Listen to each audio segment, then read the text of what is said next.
हाँ, ऐसी जमात तैयार की गई है कि जिसके लबों को फरिश्ते चूमा करते हैं। आइए मैं आपको बताऊं, अल्लाह तबारक व तआला ने जितने नबी आए उन तमाम अंबिया किराम को मोजज़ात अता फरमाए। कम वक्त में ही एक अच्छी बात सुन लीजिए, जितने नबी आए मोजज़ात अता फरमाए, लेकिन उन तमाम अंबिया किराम में मेरे नबी की शान सबसे निराली है।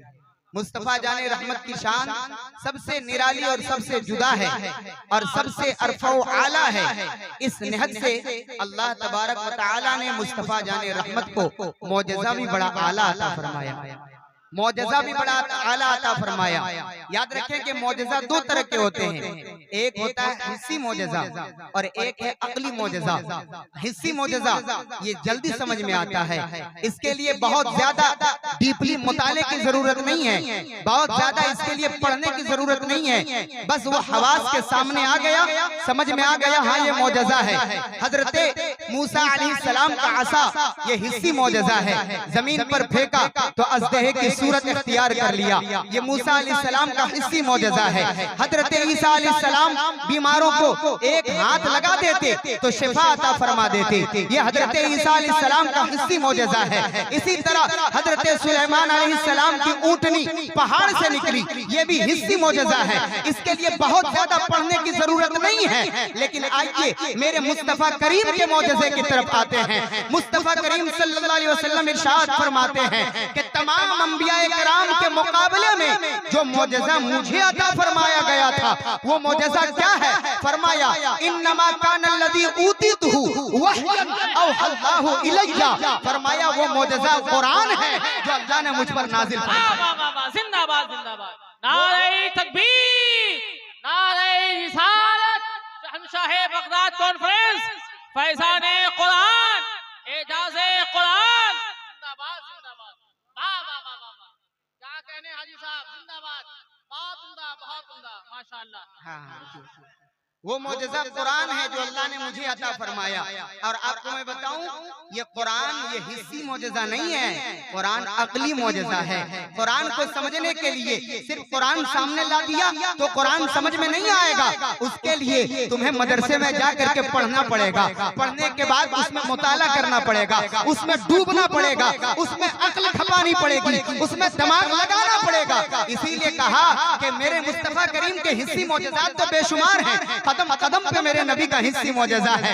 वो मुट्ठी में कंकरियों का कलमा पढ़ लेना ये नबी का हिस्सी मोजज़ा है। वो दरख्त का जड़ समेत उखड़ करके मुस्तफा के कदमों में आ जाना ये मेरे नबी का हिस्सी मोजज़ा है। जानवरों का अदब में खड़े हो जाना ये मेरे नबी का हिस्सी मोजज़ा है। पत्थरों का मुस्तफा पर कलमा पढ़ना ये नबी का हिस्सी मोजज़ा है। चांद के टुकड़े हो जाना ये मुस्तफा का हिस्सी मोजज़ा है। सूरज को वापस पलटा देना ये मुस्तफा का हिस्सी मोजज़ा है। लेकिन मेरे नबी फरमाते हैं कि तमाम अंबिया के मोजज़ों के मुकाबले में जो मुझे मोजज़ा अता किया गया था वो मोजज़ा कोई और मोजज़ा नहीं था, बल्कि वो कुरान था जो मुझ पर नाजिल किया गया।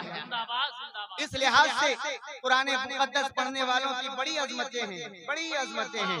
आज लोग जो है बहुत एहसास कमतरी के शिकार होते जा रहे हैं। बच्चे तालिबान उलूम नबविय्या एहसास कमतरी के शिकार होते जा रहे हैं कि हम मौलवी बन लेंगे, हाफिज़े कुरान बनेंगे तो हमें क्या मिलेगा, इसलिए कि ज़ाहिरन इसमें बहुत ज्यादा तनख्वाह नहीं है, बहुत ज्यादा आमदनी के ज़राए नहीं है, इसलिए एहसास कमतरी के शिकार है। लेकिन आइए मेरे नबी कौनैन सल्लल्लाहु अलैहि वसल्लम ने आज से 1400 साल पहले, बल्कि 1450 साल पहले मेरे नबी ने ऐसे लोगों के लिए बड़ा ही खूबसूरत इख्तिमाम फरमाया है, बड़ा खूबसूरत इख्तिमाम फरमाया। इरशाद फरमाया क़ाल रसूलुल्लाह सल्लल्लाहु तआला अलैहि वसल्लम मज्तमा कौमुन फी बैतिन मिन बुयूतिल्लाह यतलूना किताबल्लाह व यतदारसूनहु फीमा बैनहुम इल्ला नज़लत अलैहिमुस सकीना व गशियतहुमुर रहमा व हफ़्फ़तहुमुल मलाइका व ज़करहुमुल्लाहु फी मन इंदहु।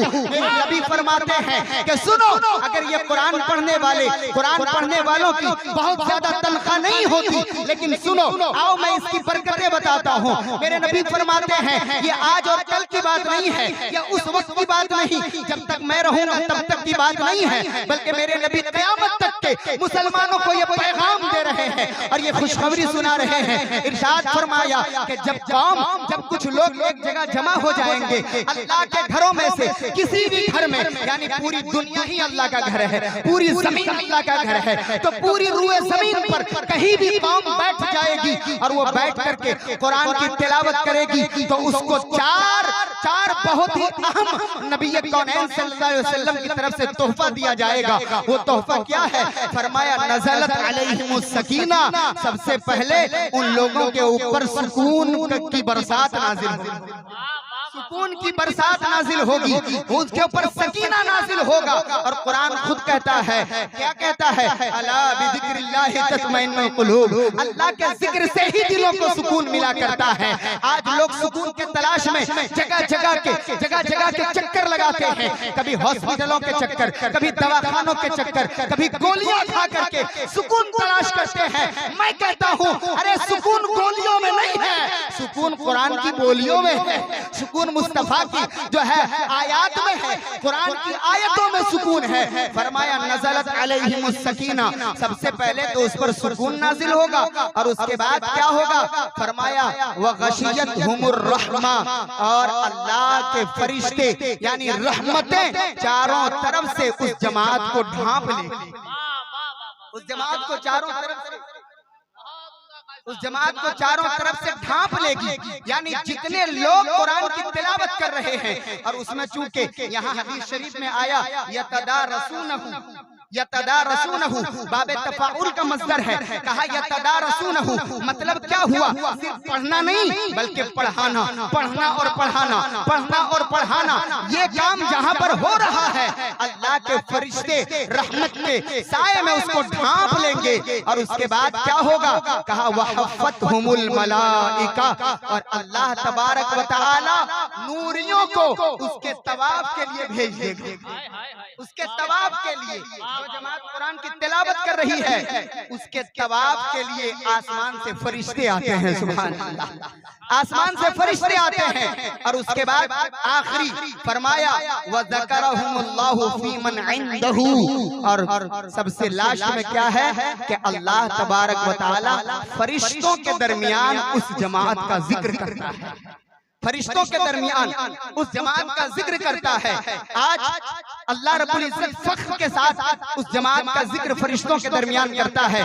गोया मैं अपने लफ्जों में कहूँ तो रब फरमाता है कि ए फरिश्तों, ये देखो ये फला का बेटा आज हाफिज़े कुरान बनने के लिए मदरसा में आया है, फला का बेटा आज क़ारिए कुरान बनने के लिए मदरसे का रुख किया है, फला का बेटा आज आलिम दीन बनने के लिए मदरसे की टूटी चटाई पर बैठा है। फरिश्तों, इसके बाप के साथ मजबूरियां भी रही होंगी। फरिश्तों, इसका बाप चाहता तो इसे काश्तकारी में अपने साथ लगा लेता, इसका बाप चाहता तो मजदूरी के लिए टोकरियां अपने बेटों से उठवा लेता, लेकिन नहीं, इसके बाप ने, इसके वालिदैन ने ये नहीं चाहा, बल्कि क्या चाहा? यही चाहा कि टोकरियां हम खुद उठा लेंगे, मेरा बेटा कुरान की तिलावत करेगा, मेरा बेटा हदीस रसूल पढ़ेगा, मेरा बेटा कुरान और हदीस पढ़ेगा, और उसकी बरकत ये हुई कि अल्लाह तबारक व तआला फरिश्तों में उसका तज़किरा फरमा रहा है। इसकी दलील कुरान से भी मिलती है। रब फरमाता है फज़कुरूनी अज़कुरुकुम, कि तुम मेरा जिक्र करो मैं फरिश्तों में तेरा जिक्र करूंगा, मैं फरिश्तों में तेरा जिक्र करूंगा। तो ये जो जमात है उलमाए किराम की जमात, ये हुफ़ाज़ किराम की जमात, ये कुर्राए किराम की जमात, ये मुफ्तियाने किराम की जमात, यकीनन ये जमात इतनी बरकत वाली है कि पूरी दुनिया मिल जाएगी।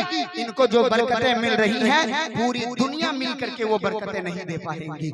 तो क्या वो बरकतें हैं? वो यही हदीस पाक जो मैंने पढ़ा है। इसलिए अपने बच्चों को हाफिज़ कुरान बनाइए, अपने बच्चों को क़ारी कुरान बनाइए, अपने बच्चों को आलिम दीन बनाइए, मदरसों से उसे जोड़िए। मदरसे के आने के बाद उसे बहुत बड़ा ओहदा नहीं मिलेगा, लेकिन ये ओहदा दुनियावी होगा जो नहीं मिलेगा।